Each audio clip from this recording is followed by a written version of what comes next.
I was so dumb, but I hopped on a plane, almost drove right back to the 541. Shitty U-turn on the freeway, you turn me from a fiend to a way to you fun. I can wait in the sun for a little, but it's been real gray, and tonight it's a nice C1. I can wait in the cold for a while at the podcast. Right now I see none. I was so King. dumb, but I hopped on a plane, almost We drove have a right new back to Twitch. the 541. It is twitch.tv/TSBpod. It used to be abrog, but I finally changed it, so it's twitch.tv/TSBpod. Go find that, and you can watch us do this sports podcast live every Thursday night. And then it's good time, I think. Probably. Who knows?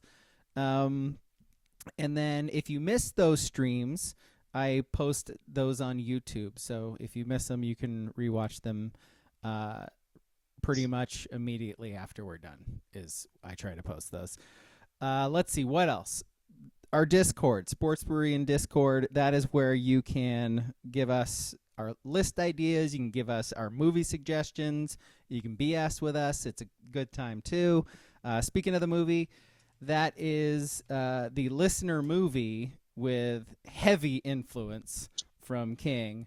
It is Smokey and the Bandit, which is on Netflix. So How was that heavy influence from me? I said, I was like, oh. You're like, oh, by the way, listener, hint, hint. Smokey and the Bandit's on Netflix right now. That's how you sound when you talk. So when our listeners went out and posted a list, yes, and I was like, oh, that's on us on this certain streaming service. That was me going out of my way. I mean, I feel like that was bare minimum service to our listeners, but if for you, that's going out of your way. Hey. Okay. Yeah. All right. You're stuffing the ballot box, man. I see what's going on here. I mean, it won. It won the poll. It did. I mean, and King to your point, like democracy wins and democracy, schmocracy. I mean, okay. I was trying to be a little humble. Yes, I'm an influencer. Yes. I got it. Yes. Thank you. I influence this. My bad. People look at me and they listen now to watch me do a TikTok dance. And they do the things that I want them to do. It's I don't ask them to, but boy, when I say something, do they follow? It is what it is. Kingdom right? come, I mean, it makes sense. I mean, King is just a known late 70s movie guy. Yeah. I mean, yeah. Yes. Yeah. Oh man. Sally Like Field, Sally Field in 1977, boys. Sally Field in 1977. Well, this is making sense now because I went to Ambrosia's, which doesn't exist, but believe me, I went to Ambrosia's on Sunday For sure. to get a blueberry muffin. Of course. And people were like, you're a tastemaker, Smokey and the Band, S&B, you're a tastemaker. Now I understand why they were saying that. Okay, yeah. I get it. It's like, hey, everybody, gather around. It's the Smokey and the Bandit guy. He's the guy that told us what streaming service it was on. He's the guy who knows about Netflix. Everybody, check him out. Hey. Oh, by the way, you haven't really heard him talk yet, King. But Ski is playing hurt today, so he's living that spring in Eugene allergy life right now. So it's the godforsaking hell on earth of the Willamette Valley in spring comboed with a cold. So I got both getting hit from both directions here. And I before we started recording, it was just Braga and I was like, I must have sneezed, I don't know, at least a good 1,000 times today. Yeah. And I posed the question to Braga. You've heard of those people that have like hiccuped for like 2 years straight, right? They can't get rid of the hiccups. Would you rather hiccup for 2 years straight or constantly sneeze? Sneeze. I love sneezing. Not that long. No, my limit's like 4 or 5, and after that, I'm done. My body is exhausted. My head starts to swell. Like no fucking way. Like neither. But I think like the problem with sneezing is like you would pass out. Like because just from your body spasming that much, like your back would go out eventually. Like would you get shredded? Would you somehow get shredded, like in your shoulders, maybe in your upper back? just a constant flexing. If you were hiccuping, you would get shredded in your stomach. Yeah. Because, you get that. Mm-hmm. You know? Yeah. Just constantly contracting there. Just yeah. I mean, what would you rather have? The big fucking delts and back, or would you rather have the fucking cum gutters 6-pack? What would you rather have? Dick V. Give me the Dick V. All the time. So, yeah, okay, hiccuping. All right, I guess that's the winner. I just feel like a dope when I hiccup. I love sneezing. I mean, I love sneezing. It feels good. Usually I do too. Yeah. But my problem with sneezing is when I sneeze, it turns into like that 2017, 2018 Warriors run where it was just 3, 3, 3, 3, 3, 3, 3. Curry, Thompson, KD, Curry. I sneeze like a million times in a row. I literally never do the one big sneeze where I'm like, conquered that one. I'm like, I thought that's why you liked them, is because you'd be able to do that. Yeah. I'm just saying. But I'm just saying. Like when mine come, it is a barrage. I will disrupt anything. A wake, church service, a meeting at work. I can't control it. It just you said it's an avalanche. You got that machine gun sneeze. It sounds like I got that like World War II howitzer where it drops a bomb, but then it takes like 5 to 10 seconds to reload that fucker before the next one comes. Oh yeah, no, I'm a school shooter with my sneezes. Sorry, that's not funny. That's not funny. Rest in peace, Parkland and Thurston and El Paso. Sorry, I mean, Columbine. Keep going. Columbine. Keep going. Yeah. I could go forever. You really could. Yep. What a wonderful country. What a country. Yeah. So sneezes are the worst if there's more than a few, in my opinion. So do you ever call them sneezels? No. No, I think you might have just invented that. I believe you get your ass kicked saying something like that, man. Just asking. How do you feel about people who stop sneezes? Who do the fuck out of here. That thing? Yeah, I agree. I agree. Sneeze right on you. It's ridiculous. The whole purpose of a sneeze is your body's trying to expel some foreign agent in your sinus. Correct. I feel like that's not accomplishing the job. Whoa, WCP sneezes through his nose? How? Like, isn't a sneeze technically like a mini orgasm? So WCP orgasms through his nose. Isn't that kind of, or is that an urban myth?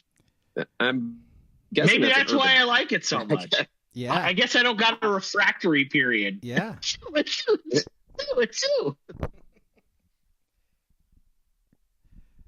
Are you guys loud sneezers?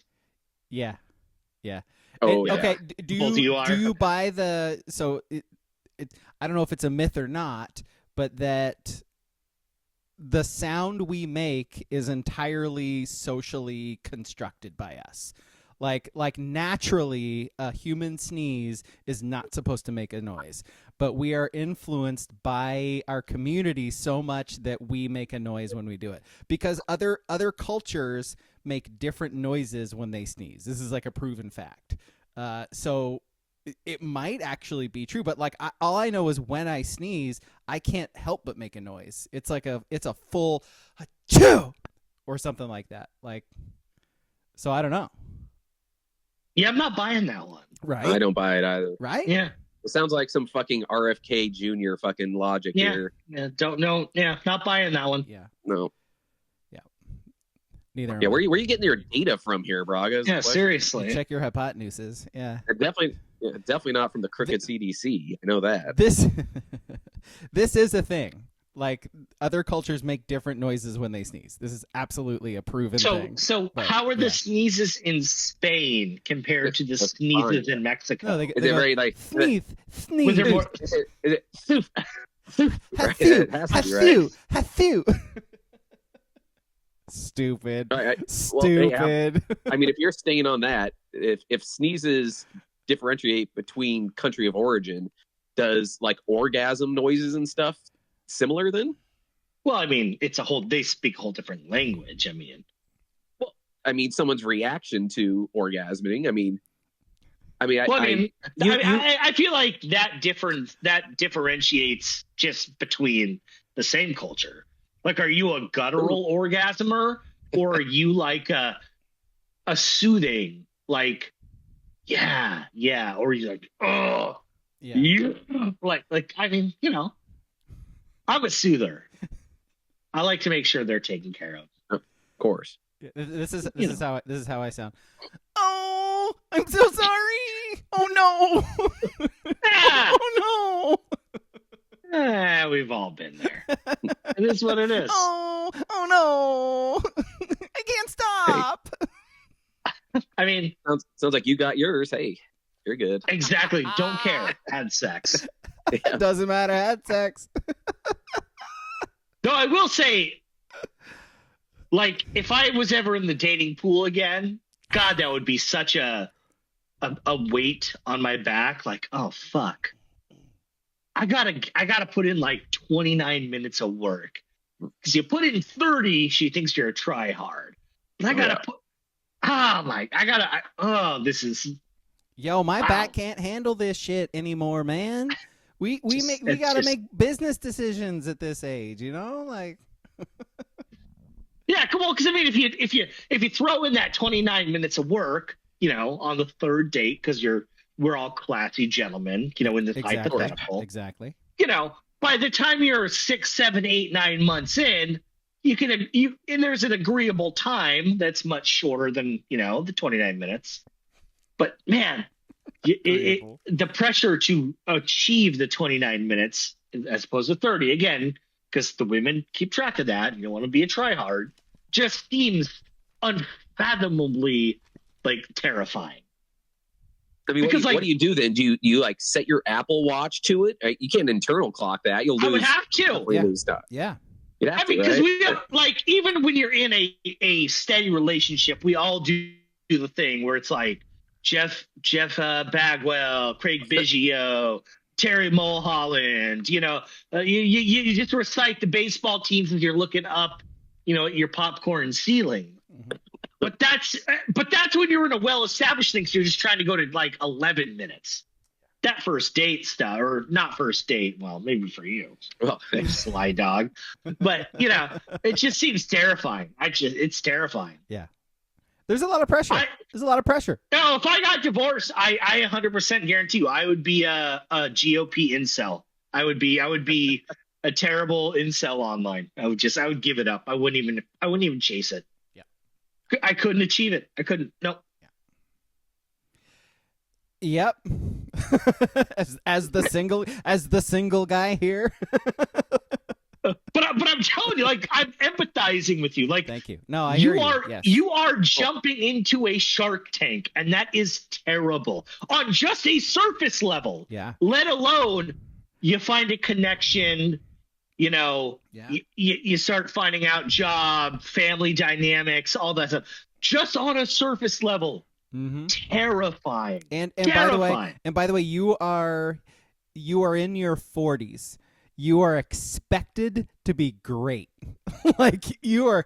I don't think any man is expected to be great. I'm just saying. I think if you log into Tinder or Bumble or whatever, Grindr is the Grindr. Tinder, whatever. Grindr. I think if you make a dating like profile, there's an expectation you lay the wood. Yep. Otherwise, why are you putting it out there? And like you don't hit opposite field singles. Like, on a bad night, you're a strong double. But right, you're hitting. There's an gap. expectation. You gotta hit a gap minimum. Yeah. Hey. Yeah. Hey. Hey yo. Hey yo. Hey yo. The gapper. Gap to gap, man. Bounce it off the wall. Whoa. Am I right? Ooh, from the windows. Right.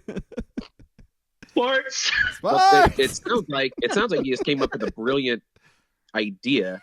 Create a dating app where the 97% of men that can't bang for 29 minutes or hit the gaps need a place to go. There might not be a lot of women on it, but you get a lot of men to sign up on There it. might be. So before we move on from this subject, Remember the lowered expectations thing on SNL? Yeah, lowered expectations. when you guys were younger, whatever that is for you, 21, 25, 27, 19, whatever that is. Did you ever have like that period of time in your life where you're like, I gotta try for like an hour. Sure. Like just to see if that works, like just to impress her. Like, and that's from foreplay to end of coitus. Yeah. Do you guys ever do that? Try that a few times? Sure. I don't know that I had much of a choice, but I was gonna say accidental being like too drunk. Yeah. Too drunk. Okay, that's fair. You could still stay hard, but you like don't know what's going on. So you just going, it's just all that practice you've had. You just go to the back of your mind. Help. If you're able to shut the brain out of it entirely, then that does help. help, quote unquote. Yeah. What a topic. Well, I say we jump right into your For You page on Twitter. This seems like a great read my mind, my guy. I literally already had it pulled up. Let's see what I got. Now put it in. While we're put it in. Shut the fuck up. While we're swimming in these waters, keep up with what's happening in your network. No, not now. I don't care about my network. No, all right. you. Let's see. First thing that comes up, it is Cinema Universe. Her scenes are on another level, and it's this. All right. She's got chick with big bombs, very big boobs. Yep. And then Oregon updates with Jadrian Tracy visiting UW. That came up. Jamel Hill for some reason is on here. Yeah, nothing crazy, I guess. I do enjoy the fact that my For You is the first thing that came up is big boobs. I like boobs. So my first For You is from Josh Pate. You guys are familiar with Josh Pate? Familiar. White t-shirts. Okay, yeah, some people say he teeters on problematic. I don't know what that means, but some people say that. Or hidden problematic. His first tweet on my For You is, Pat McAfee sold out an entire arena last night being himself. Disney stands to lose 9 figures on Snow White, despite an entire promotional machine behind it. Whom's the thunk it? That's Are we still doing this? Like we're still doing this? What you got? But he got something too? He replied. It was a two tweet thing. So he was replying to himself. Yes, immediately, like 90 seconds later. The radical alteration of the entertainment sphere versus consumer choice has been a baseball bat to the face of capital T and capital M. The man. The what? The man. The man. Capital T, capital M. The man. Nice. Where do we see him in 5 years? Outkick the coverage. There you go. My thoughts as well. Is it the white tee that's gonna like? Dude, I mean, he's already there almost, right? In appearance, at least. Quite the trademark. Yep. Yeah. All right, I'll give you this. This is actually topical from our movie last week. This one's from Brady Bunch legend Maureen McCormick. It says, Joe Rogan, your statement that the R word is back and it's one of the great cultural victories. Ignore the terrible hurt it causes to the millions of people with intellectual disabilities. This is not a victory. It is a regression. Yeah. You didn't believe us. You didn't believe me and King that it was back. You're absolutely the right. R word is so back. I don't use it. I've been corrected. You know what? Like it is everywhere now, and it's wild. It does feel like we've gone back in time like 30 years, like on a lot of things, but that one I didn't see coming back. So, here we are. We're doing it. We're great again, everybody. All right. We're great. Oy, oy, oy, oy, oy. Let's see. WCP says he is thrown up while taking a shit. Good note. Good note. Yeah, thanks for note. Let's see. Duck Chef says he threw up and shit himself at the same time during a vicious bout of food poisoning. Yep. Schnarding, I believe, was brought up as well. So sneezing and pooping, like a little shart. Yep. Yeah. What about from the league, crarfing? You guys ever cry barfed? Like most of us have, No. right? Like you throw up and We're you're crying. men. Yeah. Because we're men. Cry. We don't cry. I don't Why throw did up. Josh paint us on my For You? I'm a disregard the glasses and the cardigan. I'm a fucking man. If Josh Pate's in your timeline, you don't. Yeah, fuck out of here. I don't cry. It takes a lot for me to throw up. Like it's been a long time. Like I can't make myself throw up I either. cried. It was January 6th of 2021. I'm a big enough man to admit it. That's the last time. 'Cause I'm a man. Heroes. Those are the real heroes. I wish I was there. Fucking barfing is awesome when you need a barf, though. You said you love sneezing, King.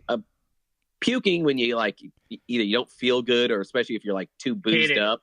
No, it's bad. Oh, it's great. It's bad. fantastic. It's bad. But I can't do it. I've tried to do it before. Like I've tried to make myself throw up and I can't do it. It's like I don't know what it is. Yeah, I can't make myself throw up, but I can make myself get close, which is almost actually worse. You're edging. Where it's like I will put my head in the toilet. I will flip the lid up and I will put my head in the toilet and instantly the vom like saliva comes out, but it just doesn't work. I tried. What if I just said like Chinese buffet food? You love buffet food. Can you just think of that and that'll get you there? Yeah, what's it gonna take? What's it gonna take? No. We going 29 minutes or are we going for 60? Yeah. What's gonna happen? No, I like there have been times where I've wished I could make my Yeah. you know. Yeah. I just get that the hot saliva touching that the comes back out. of my throat and it just doesn't happen. It's the weirdest thing. Yeah. Shout out to the women though. The back of your throat. How you not getting hit up on dating sites, Braga? If you're No gag reflux. Good. I know, right? Yeah. I should be very popular. Yeah. There is no excuse for me being single. All right, worst before we move on to sports because there must be sports to talk about. I don't know. Oh, I got sports. Okay, cool. The worst part about throwing up is the toilet. Like staring right into it. Because look, even on the best of days, like some of us clean our toilets fairly regularly. We're good about that sort of thing. It doesn't matter. Like somebody has pissed and shit in that toilet today, and you're about to put your face over it and like in it. Like it's gross. It's gross. That's why I said I put my face. Like if I tried to force myself because of that reason, like someone shit in this like 10 minutes ago. Exactly. Somebody in my family. Just picture that. Like just. I remember what I was doing on this toilet about 45 minutes ago. It was an abomination. It was horrible. And now my face is down there? No, sir. No, sir. How often do you clean your toilet? I'm just a once a week. Every Sunday. Yeah. Cleaning day. Bleach. Yeah, it's definitely not the more magic bubbles. No, it's not more than that though. Yeah. Okay. It's like I would say every other week I do a full bathroom clean. Yeah.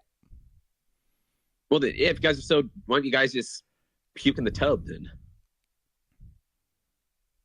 Good question. You don't have to worry about Yeah, you don't want to worry about shoving your face in a toilet. I get the sink will clog easier. You don't want to go sink. Yeah. Tub's big. The splatter's going to stay contained. Same issue with the tub. Same issue. Because you have your guard thing for like the hair or whatever. You know what that's It's catching. going salt burn on me. Like that's you know what that thing is catching. It's catching all of the chunks that you're throwing up. Like that's gross. Yeah. You're gonna have to pick those up Saltburn. with I know your what hands. those chunks are. Yeah. Yeah, and then again, for like probably the 10th time on this podcast, you just Mangino that shit down the fucking drain, and it's gone. Get a snake. Figure it out, man. What are we doing here? Fucking mash that shit. I was at Grocery Outlet the other day. They had those little snake things on sale. I got 2 of them. I got the pair. I got 2 snakes now. Watch out, drains. Grab your snake and mash it. Oh, baby. Strangely erotic. A little bit. Windows to the wall. Nothing better than a good old puke and rally at a tailgate, says Duck Duck Chef. Standing and puking totally outside is fantastic. Oh, God. Puke and rally at a tailgate is great. Or camping or any of that. Yeah. That's great because you puke, and even if your significant other is pissed at you, every other person there is so excited to throw you a light American domestic beer to rally that your significant other is like, you want to know what? Babe. You earned it. Yeah, that was cute. Yeah, good for you. Oh, babe. Good for you. Now, if you puke in public and like fall asleep, you're in trouble. But puke and rally, the peer pressure is too much. It is, you cannot even the most strong person cannot get mad about that. They're like, I concede. You know, get out of jail free card. Now they're watching you. They're watching you for the rest of the day. Oh, yeah. Evening, night. But in that moment, you're in their good graces. If you start fading, like you start wobbling a little, like then you're getting close. And you got to watch yourself. Like, watch yourself, McCoy. Because the judge is gonna step in. Yeah, do not wobble or stumble at all because they'll be like a fucking ICE agent and just pick you off the street and you're gone. Just out of nowhere. Just see ya. Very dangerous. Top off that light beer with a bump and you're back and better than ever, says Duck Duck Chef. That's yes. I mean, you're sober. If you're sober after like one rail, you're perfect. Yeah. I'm clean, boys.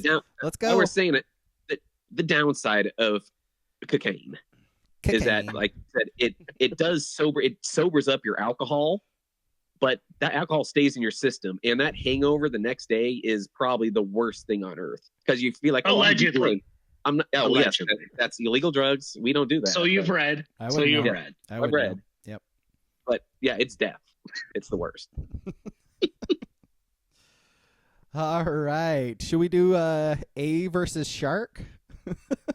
No. Actually, I forgot about it. I actually have a sport topic to bring up. All right, what you got? I'll let King go. King seems pretty. Mine's not serious, but good. So I've been kind of getting into like spring games or spring practices in football are kind of ramping up, and I don't pay attention to Oregon spring practices because since Chip Kelly in 2011, we don't learn shit, really. Like they're all closed. We don't learn shit.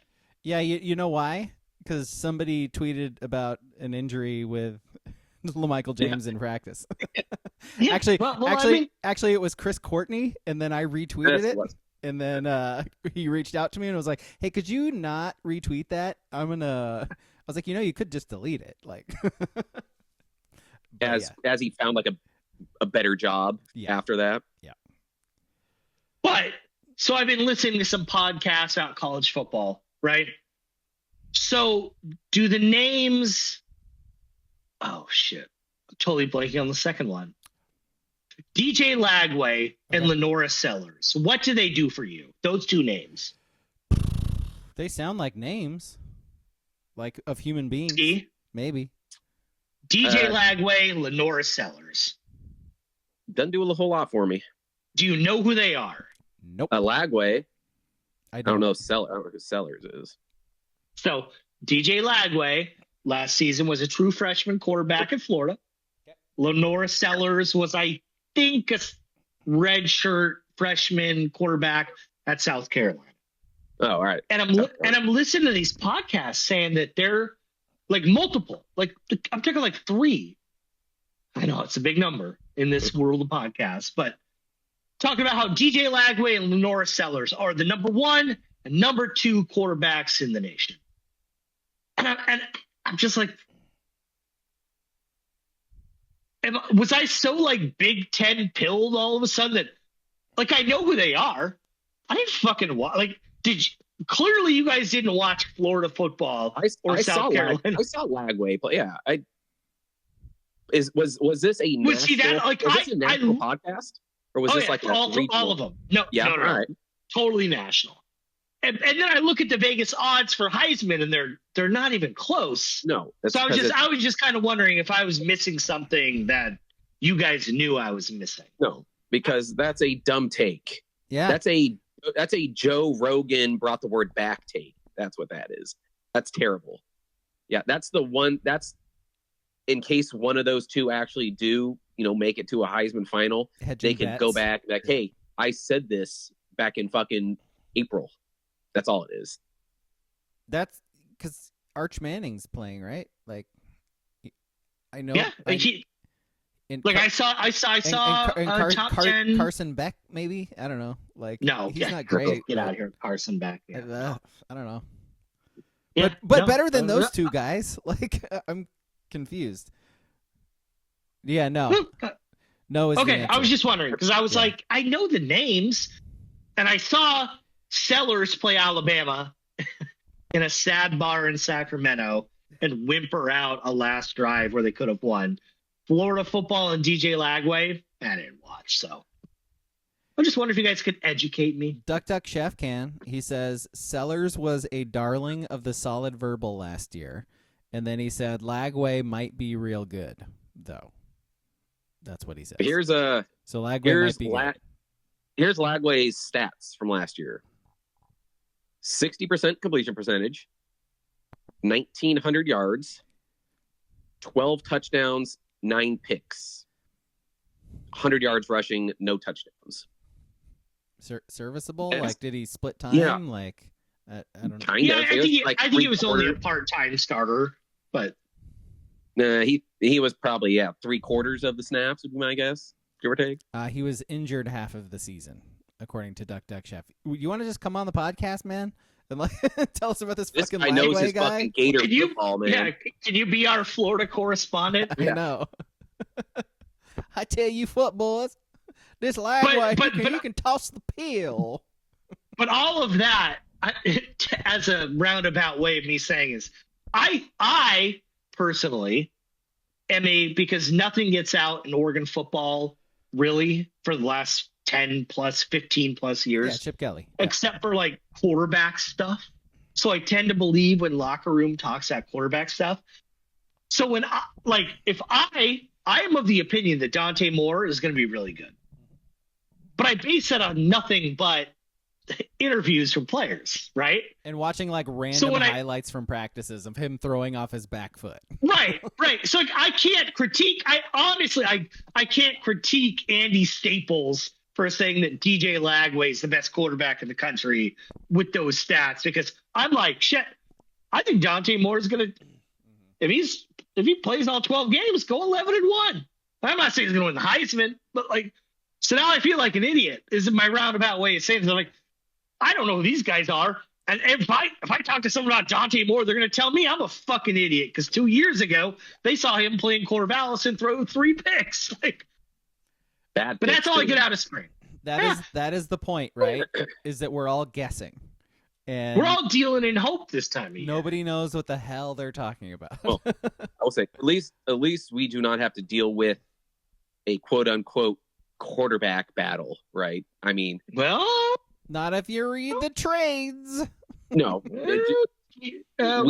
Austin Novosad. He's wowing people in practice. Yeah, is it Duck Uprising with Travis Rook Lee. Do you guys know who I'm talking about? I have no idea. It's an NIL guy. Okay. But he was saying it's so close. They think Moore will get the edge, but Nova Sad is consistently better where Dante Moore is up and down. Sure. Well, and my thing reading that is give me the guy that's up and down. Fuck that. Like, you want to know what? And this is more probably Dylan Gabriel slander than Bo Nix. The up is higher. Like Cam Ward, right? Give me the up. Because you want to know what? Like if Oregon had Cam Ward last year instead of Dylan Gabriel. Natty. But they probably don't win the Big Ten, right? Or maybe they do because Ohio State. Well, maybe they lose to Ohio State. They make the playoffs, right? Cam Ward with those receivers would have thrown for 6,000 yards. That's my point. But Cam Ward would have had a game, at least one game in the regular season, where he threw 3 stupid picks and fumbled it 2 times, and you lose. But Oregon still won because their defense was good. No, but maybe not. But I'm just saying, like, maybe not. But in that Rose Bowl where it's 7-0, it's 10-0, it's 14-0, whatever it was, 17-0, we knew that game was over. We knew it was over. You get the guy with the bigger upshot, maybe like we're just Cam Ward in that instance. Maybe it's not over because maybe he just pulls out some bullshit and now it's 90 yards and it's 17-7. You know what I mean? Like he just pulls out bullshit and it works. Where Dylan Gabriel was not doing that. And I hesitate to say Bo Nix couldn't. We saw what he did in the NFL last year. But Will Stein is. But I'm at the point with Will Stein especially. Give me the guy with the ceiling. Give me the electric shit. Give me Vernon Adams. Give me Vernon Adams. Like, just throw it deep. Just make plays, and neither of them are runners. So that's completely between Nova Sad and Moore. None of them are runners. Like. I think freshman year at UCLA, Dante Moore rushed for negative 90 yards. He got sacked a lot, yeah. He got sacked a lot. Sounds like you're pushing for Moga, is what it sounds like. Oh, bro, give me Achille Jr. all day. Like, let's get him out there now. I want to get 3. Let's go 3 years out of him before he jumps to the NFL. Give me Achille. That kid's gonna be a fucking star, and I say that based on guessing because I have no fucking clue.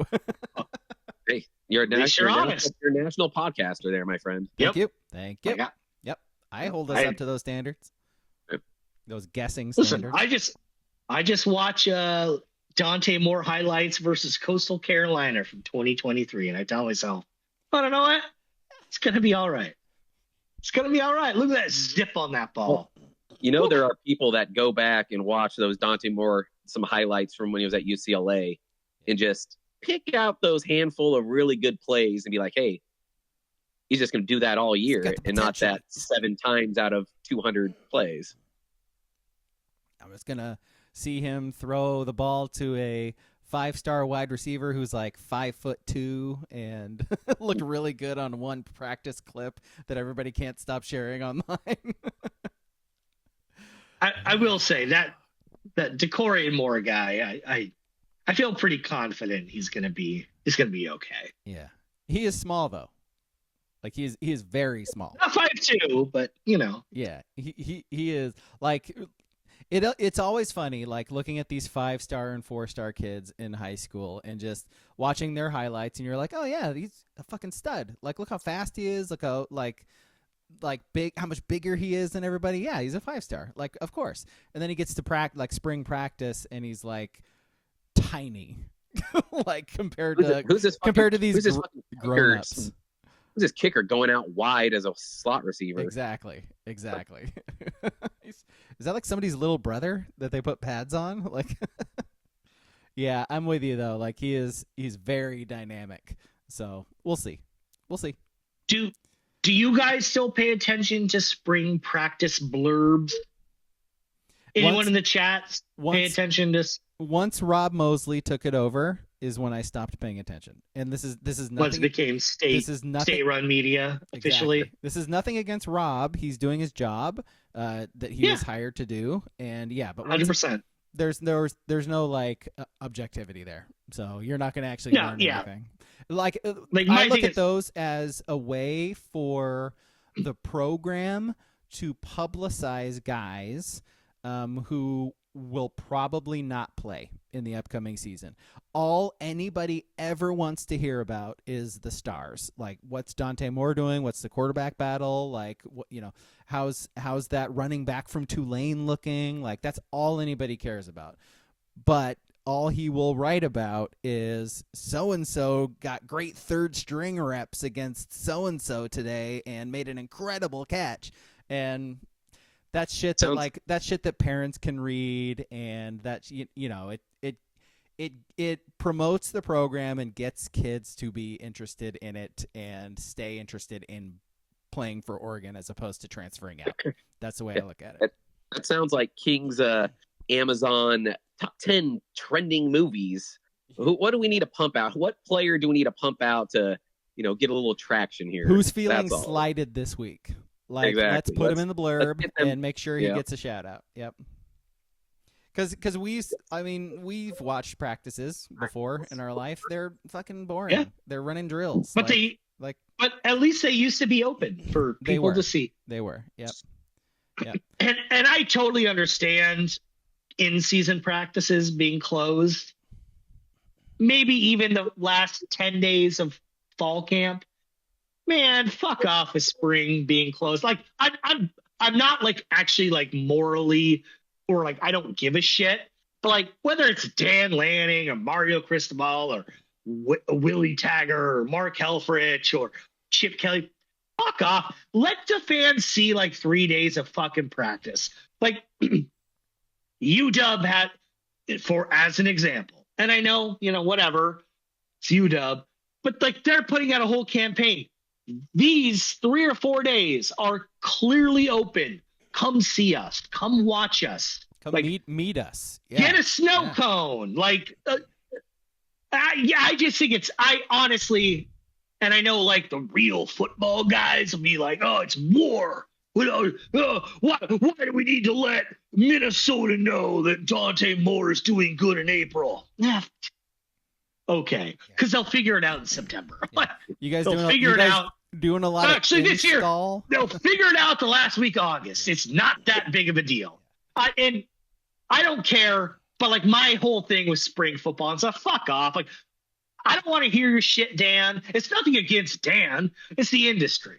It's all of them. Like, I don't fucking care. Like, I just don't. Like, I'll watch the 25-minute clip with Bussin' with the Boys, but it's all neatly packaged, whatever bullshit.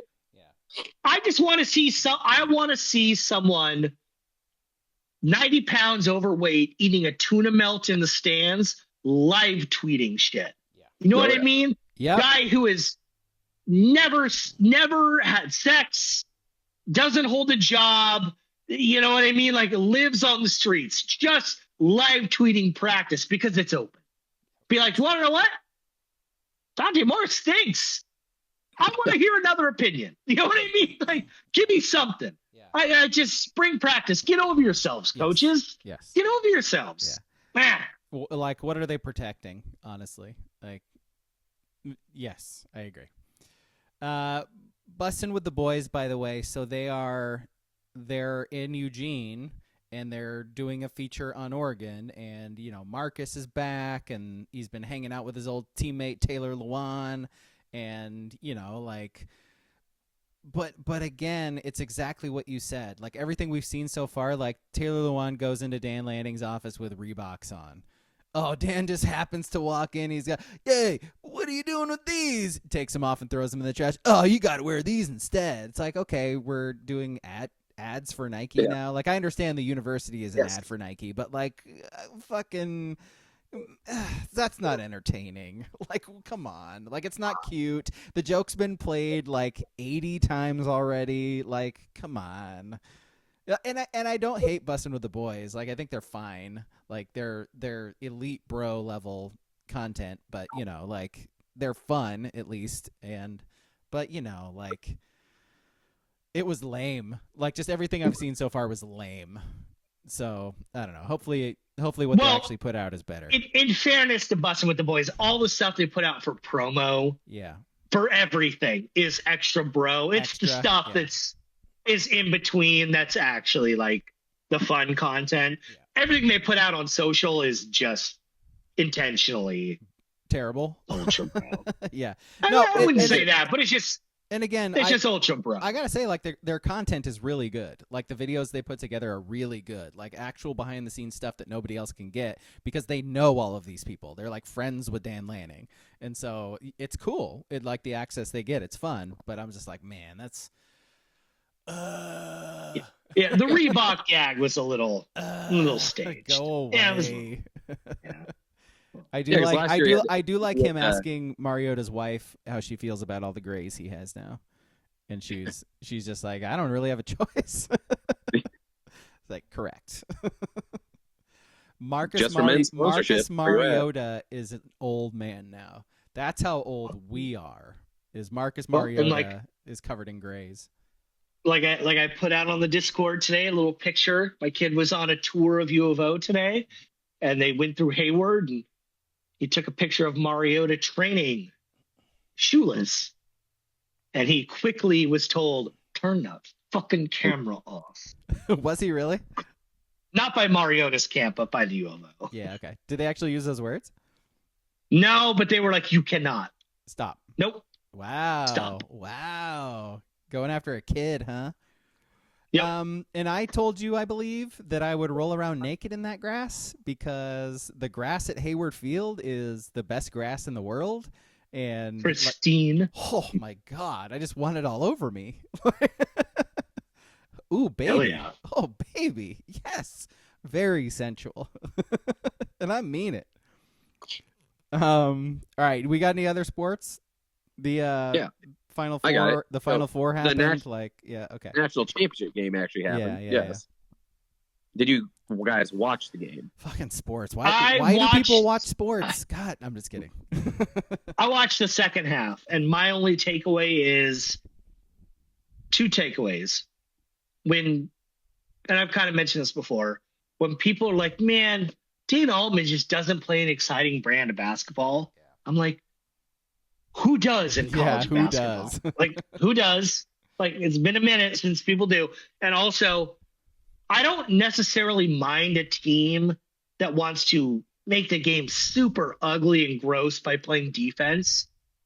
But I hate the teams like that don't. If you're bodying up, I'm fine. But Houston just does like karate chops on your wrist every time the ball is like not like in full dribble, like fits slightly out of your hand. They're just chopping at your wrist. If you're holding it to like, make an inlet pass, they're chopping at your top of your hand. I hate that. I hate watching Houston. I hated watching that second half. I didn't care who won. I guess I'm glad Houston lost because I hate watching them.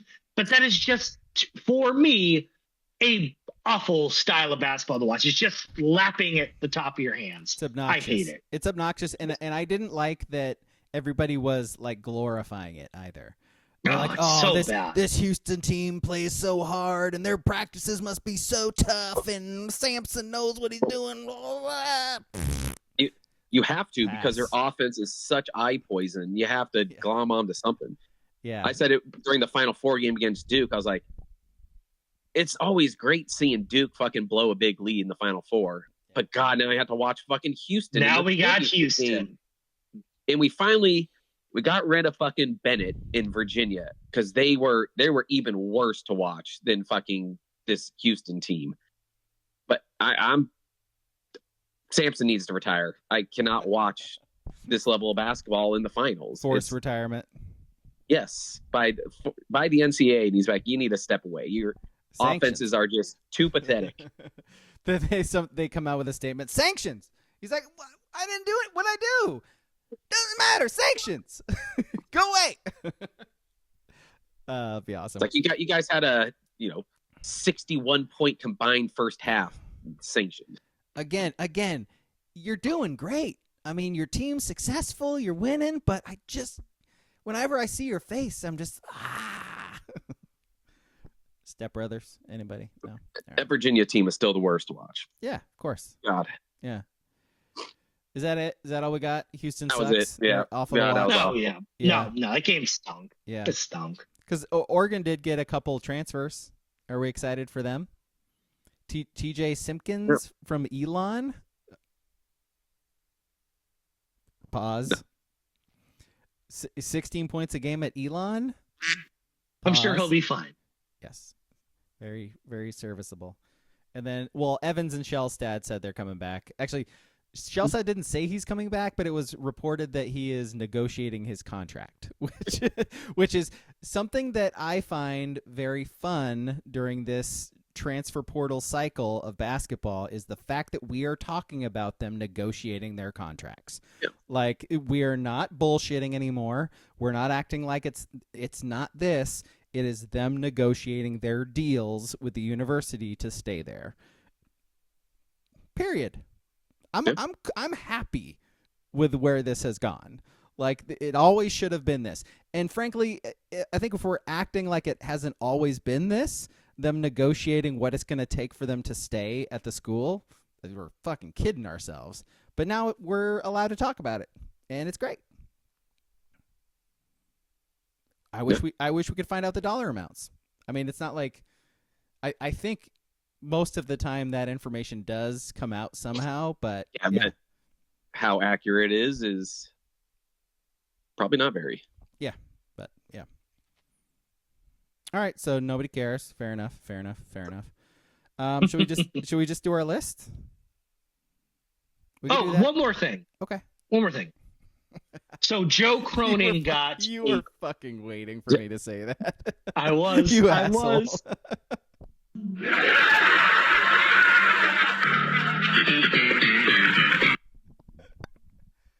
So Joe Cronin got a contract extension, right?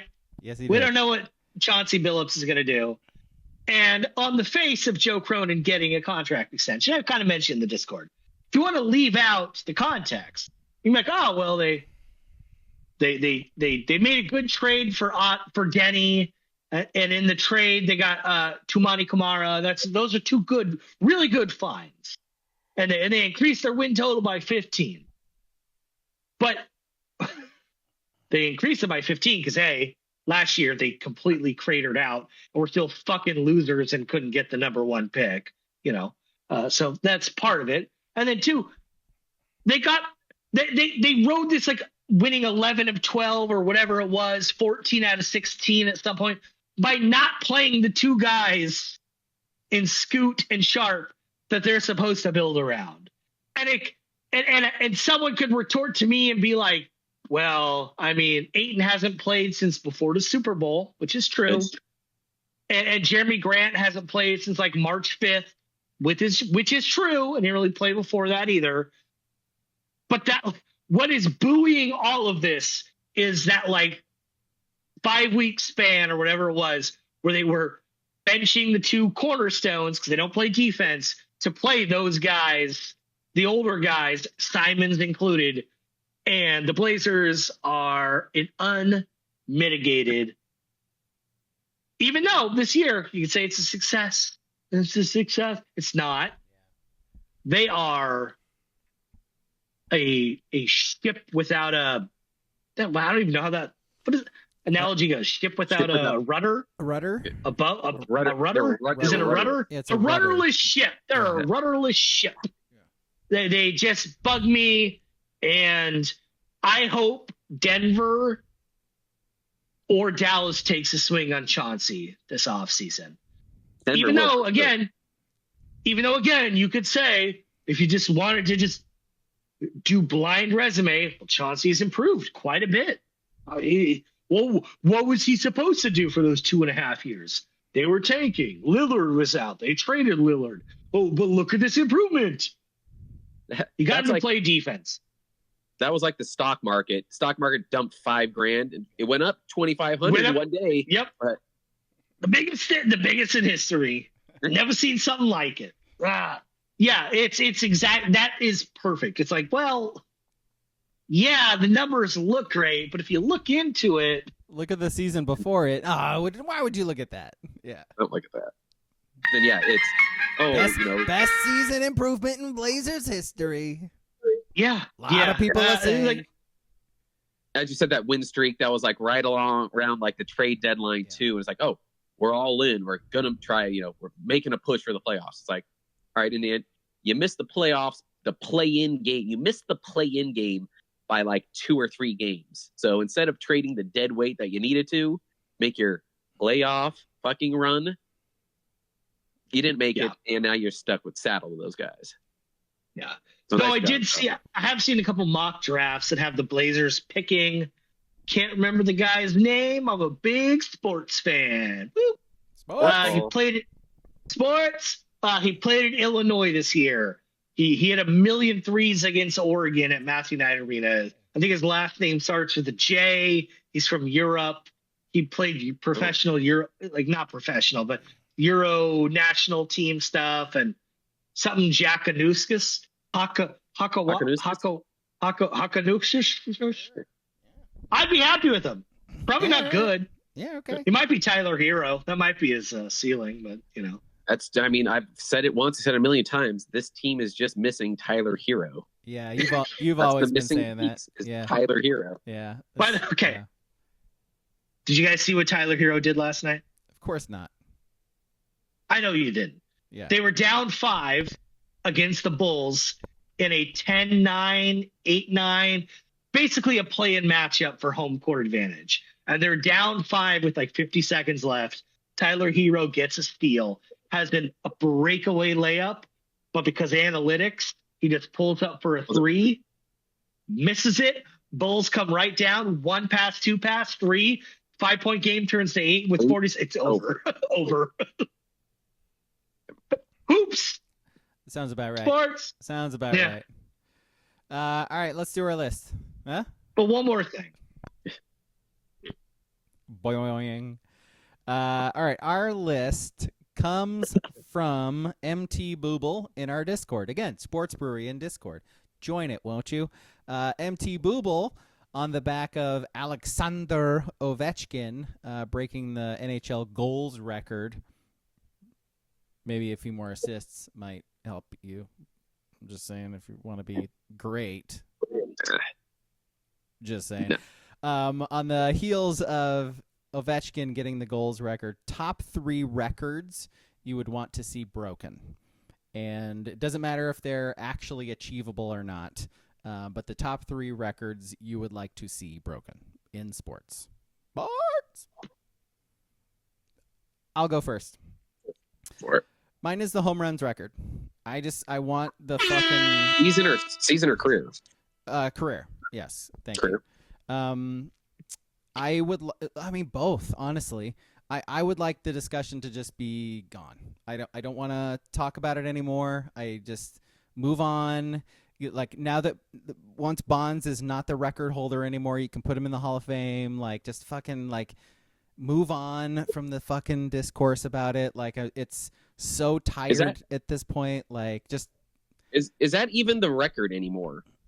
Because it wasn't that long ago that they merged the Negro Leagues with like all the baseball records and stuff like that. Is Josh Gibson actual home run champ? No, but I appreciate the thought. Like, and he did hit a shit ton of home runs. Sounds a bit like DEI. Ski pushing his agenda on us. Jeez, man. Nice. A rogue judge. All right, what's your 3s? I guess I'll go. My number 3, I'm sticking with baseball too.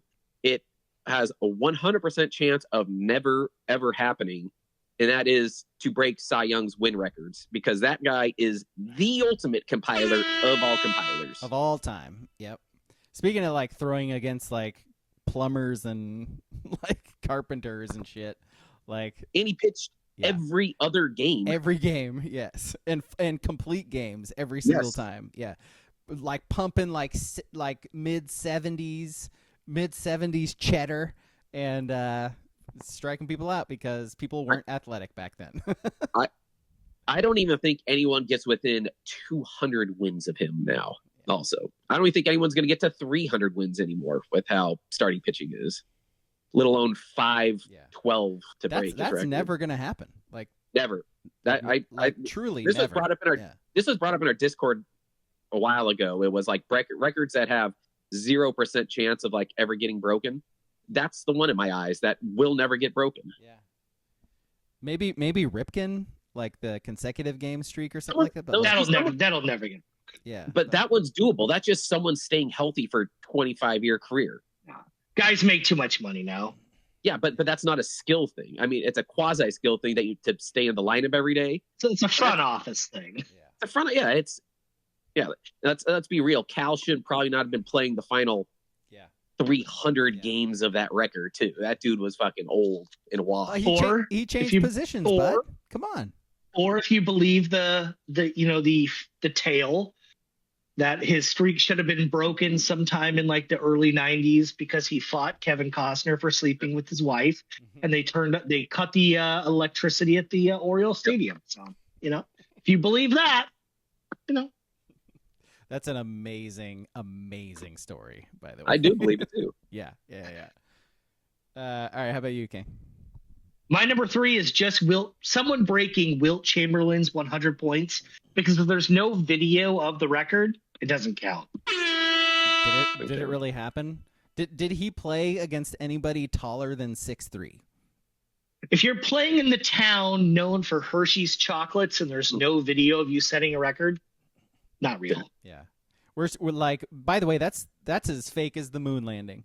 Like this guy, this guy holding up a picture with the 100 written on it. Get out of here! I know a scam when I see one. I'm no fool. Please. Yeah. The United States of America. I know a scam when I see one. That is the original. Just trust me, bro. Yeah. Just trust me. Yeah. I did it. Trust me. What do you mean? Bill says I did it. You Bill's a mensch. The 74 people that were in attendance, they'll agree. Exactly. All right, 3's from the chat. Booble says DiMaggio's 56-game hit streak.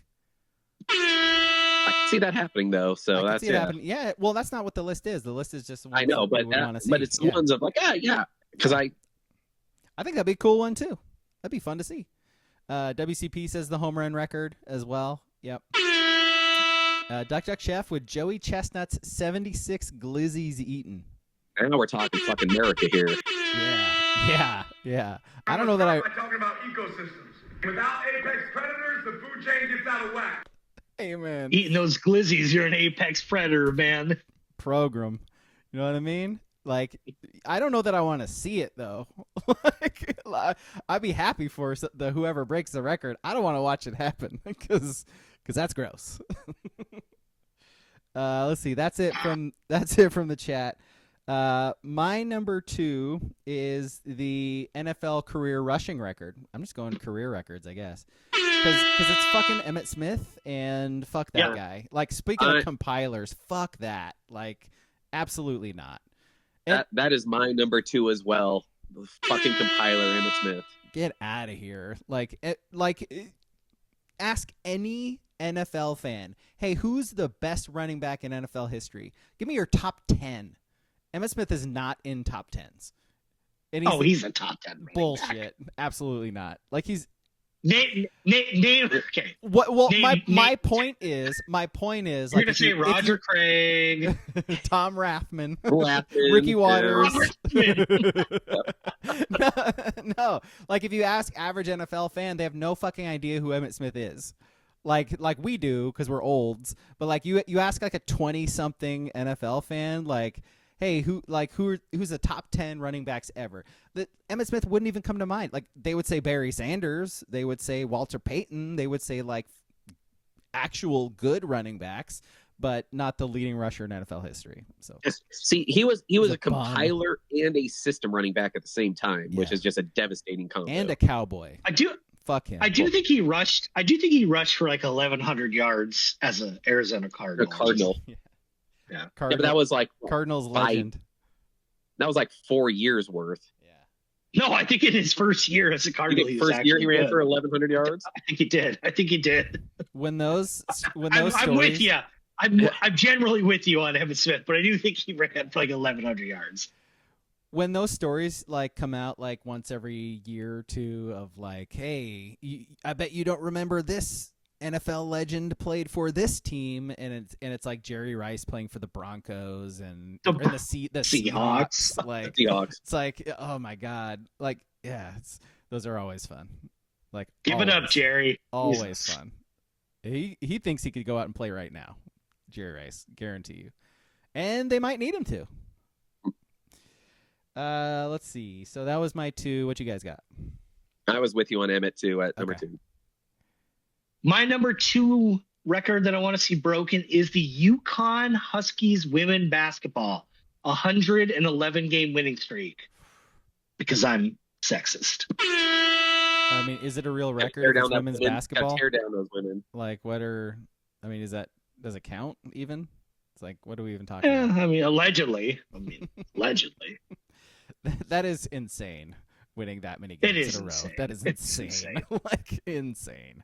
And I don't like that might be like an impossible one to break too. Like, because there's more parity. The next highest one is 90. Yeah. And it's also UConn. Yeah. So that just shows how now there's parity. Yeah. Gino Auriemma, okay, give him his flowers, best women's coach ever. Okay. I do the same thing with John Wooden or Bill Russell's Celtics or the Montreal Canadiens. There's always a sport where there's a period where one team wins like 15 titles in 17 years because the sport isn't really a sport. Yeah. And hey, I say this literally, it's like 15 minutes ago, Gino Auriemma just won another title. So clearly he's fine. I'm just saying that win streak, if NIL was a thing, Gino Auriemma doesn't have 15 titles or whatever the fuck he has. Just saying. All right, we got some stats from WCP on Emmitt Smith. He had 256 yards in his first year with Arizona. Only played 10 games and started 5, and then he had 937 in his final season. So not quite, but still good. That's good when you're like 40 or whatever. Hey, Najee Harris has generational wealth for rushing for 900 yards a year in his early 20s. So hey, you'll take it. You'll take it. All right, 2's from the chat. Booble says Usain Bolt's 9.58 in the 100-meter. That would be sick. That would be sick. Watching people run fast is awesome. And WCP says the hits record.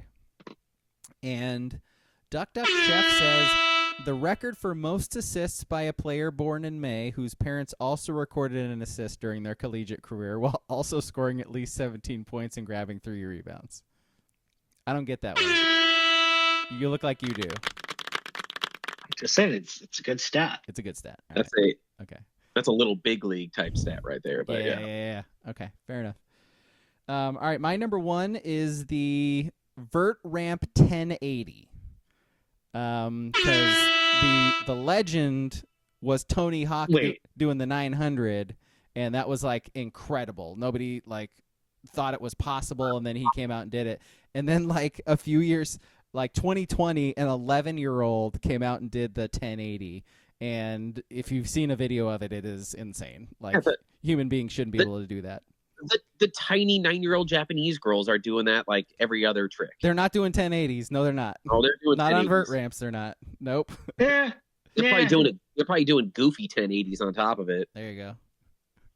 1080 was a Nintendo 64 game in like 1998. Damn right it was. Not that impressed. Not that impressed. Get road rash. Am I right? That used to be a thing. Scraping your knee and calling it road rash. All right, what you guys got? It's a great game. My number 1, I guess it's not really a record. It's not a record. It's just a milestone. I would like to see someone hit 400 again. Because it hadn't happened since like the 40s. 41, wherever the fuck Ted Williams did it. Huh. Is that true? Yep. Huh. I mean, some guys wait. runs at it. What are you at? Is what true? Is somebody hitting 400? Like, didn't Tony Gwynn do it like 4 times or something? No? Okay. So he hit like 390, Yeah, 396. He got close. Yeah. Yeah.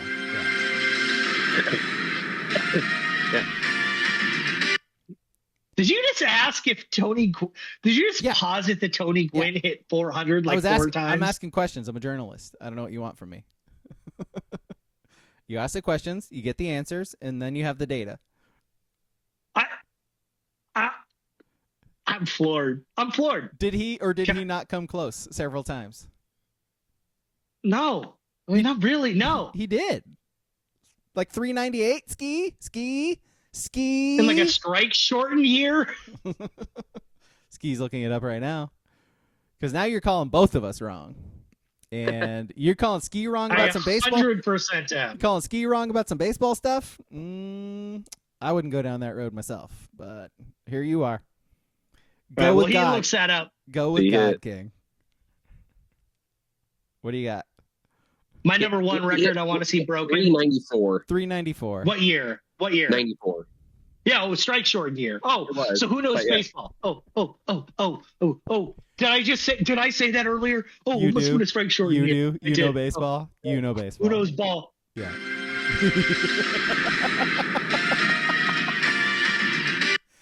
Fucking Carl Ravitch. Yeah. Fucking Adnan Verk. I'm Tim Kirkshin. I'm Peter Gammons. I'm Jeremy Schaap. ESPN. WCP saying that the 1080 has been landed by four times on the mega ramp by three different people on the mega ramp. That's why I said the vert ramp, and it's the same kid who's done it a few times, but nobody else has done it on the vert ramp. So somebody else has to do it. And maybe it's going to be an 8-year-old kid, but who cares? That's awesome. All right, sorry. What's your ones? I did mine. Oh, going off my number 2, I will say I want to see Simone Biles' 30 gymnastics gold medals record broken. Because not only am I a sexist, I'm racist.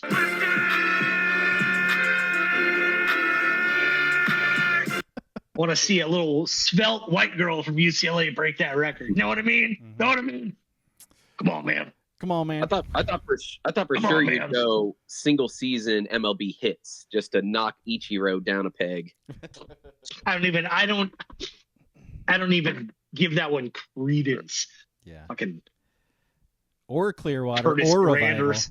Or Japanese Curtis Granderson. Just out of here. Japanese Curtis Granderson. Holy shit. It's true. So on WCP's note with the hits record, his number 2, like I remember Charles said that in the Discord too. He was like, anything to get Pete Rose like out of here, like anything to make Pete Rose go away forever.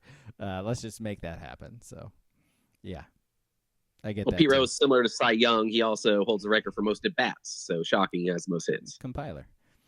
One's from the chat. Duck Duck Chef. The 300 pigeons shot during the 1900 Paris Olympics shooting competition. I don't think they're going to break that one ever. I think Unbreakable. I mean, you know what? That's not the point of the list. He would like to see it broken. Yep. Me too. Speaking of pigeons, I had a roommate once that committed suicide after a day of shooting clay pigeons. That's it. Let that sink in. Yeah, it's a true story. Way to bring that up, Wyatt. Yeah. How do you Way feel to do now? it. How do you feel now, Way to do bud? it, Chef. Thank you, Chef. Yeah. Thank you, Chef. Yeah, you're really cooking tonight. Wow, geez. Cook with gas, huh? Mustard gas, you know? Yeah. You know what I mean? Cheers. Jeez.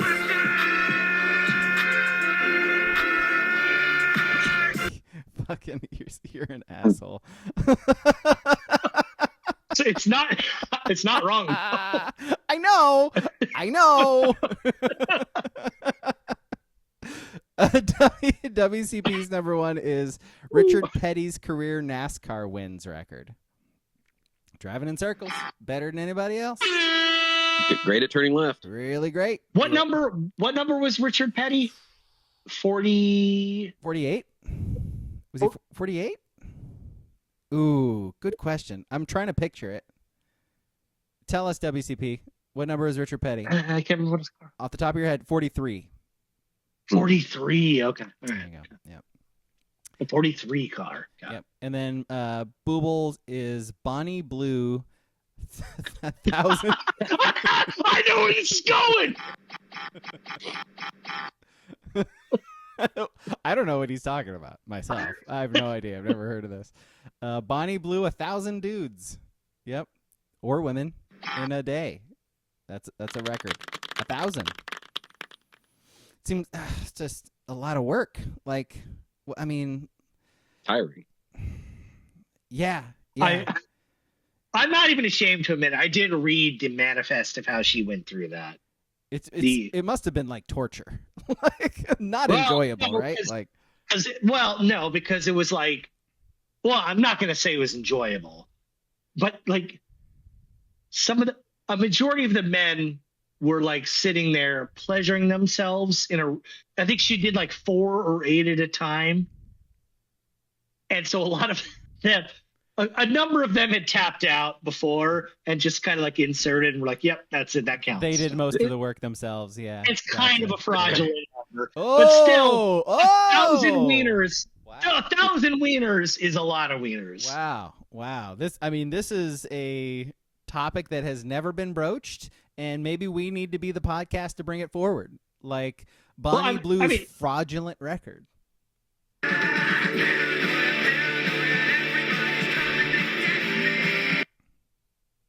I mean, even if just every 1,000 man was a 1 pump man, 1,000 pumps in a day is a lot, right? The time it would take, by the way, like, yeah. No, you're not wrong. Yeah. It doesn't. Yeah. The math doesn't add up. You know, we're out. The math doesn't add up. Down kind of thing. Mathematicians, right, and that does not really work in 24 hours. There's only so many minutes. Booble says Joey Chestnut is way more impressive with his wiener intake. Yes. I think I agree. Let's see. Honorable mention from WCP: Tom Brady's records, the single season sack record. That would be a fun one to watch. Somebody break that. And then honorable mention from Duck Chef: Bobby Cox ejection record. Yes. Yeah, it's a good one. 162. That's a lot. And frankly, I'm a little surprised he has the record because there were so many red asses back then. I will say I still enjoy an ejection from a manager, but it's just not the same as it was even like 10 years ago, because they're all cut now, and they're all wear kind of like, for the most part, they wear like the warm up shirt they do in the NBA, and they're kind of jacked, and they kind of run out there. Yep. They got their din in, where it used to be they were in full, like, 2008, like Joe Torre out there, bigger, older dudes, full uniform, waddling out there, where you could just see they all had the Hank Hill butt and the legs, and it was weird. Their bodies never fit. They were just very big up top, and they waddled out there and got real mad. Now it just looks like something you'd see on Instagram about a gym fight. It used to be like funny. It's just a jack dude out there, Gabe Kapler out there, with his veins throwing. It's not the same to me. It's not the same as Lou Piniella, like with a literal red bring face, back unhealthy managers, kicking dirt, picking up bases and throwing them, like Bob Knight shit, Yeah, I mean, like Don Mattingly kind of, I feel like, was the he ended the run of kind of gross managers. Like, where's the Grady Little when you need him? You know what I mean? Where's he at? Where is he at? I mean, Jim Leland had to fucking flick his butt to the ground to go out there and give his fucking mind. I wish there was just one manager, 35 years ago, who was just like, you want to know what? Fuck it. I'm going out there, heater in hand, and I'm just going to do the cinematic thing where I just take one big puff, throw it in the ground, and then go off on him like fire and doves are going off behind me. It's just... If he would have been that guy that just keeps the heater in the corner of his mouth, it just goes like this while he's just fucking laying into him, That's what I want to see. Also, no matter how much I tried in my nicotine tobacco days, could never just let a cigarette rest in my lips. Let it hang. Couldn't do it. It got in my eyes. It went up my nose. Yeah. It's terrible. Like talking with the cigarette still in your mouth. Yeah, couldn't do it. Yep. On the tobacco note, Duck Duck Chef, Terry Francona was hitting umps in the face with his cope spittle. Yeah. Which is great. Those were the days, man. By the way, everybody we've talked about, literal red faces, like literal red asses. Like they would fucking go out there and get mad and turn beet red. They look like fucking 40-year alcoholics going out there. Great. I know. Like the abusive 40-year-old alcoholic dads is basically what they look like. Yeah. Now they're just too fit. I don't like it. Yeah. Francona wasn't a cope guy. Francona would wrap that fucking long leaf with bubble gum around and have it be like a little fucking marble in there, just perfect right there. Chew on that shit. This guy. I need some more Don Wakamatsus to go out there, throw his hat off, and we're all like, "Oh shit, he's bald." We just need more of those guys. They're just all too good looking. I think that those minor league guys ruined it. You know, the guy that did like the army crawl, they took it too far, and now, they're like, well, what are we doing here now? Yeah. Well, and now they're just like, instead of arguing, they just look at the ump and go, "Yeah, go to Secaucus, replay." Yeah. I think replay did hurt. Like, they used to just fight it out. But now they can. We used to call games on vibes, and now we're doing it on like truth. Using robots. Yeah. Keep robots out of baseball. Unless you're an NBA ref in Oklahoma City and Luca's pointing at the stands, and then you go back to revert to vibes. Yeah. All right, we good? No, one more thing. Speaking of vibes, our movie on Sunday. Watch it, listen to us talk about it. Smokey and the Bandit. So watch Smokey and the Bandit. The vibiest fucking movie ever, baby. Like, watch Smokey and the Bandit on Netflix. No way to go and a short time to get there. We'll talk about this more, but like they use the fuck out of that song in that movie. Oh boy. Soundtrack consisted of that song in the movie start to finish. No other songs. Maybe some dialogue here and there. But either way, please. Watch the movie on Netflix. Listen to us talk about it on Sunday. Thank you for watching. Thank you for listening. Goodbye.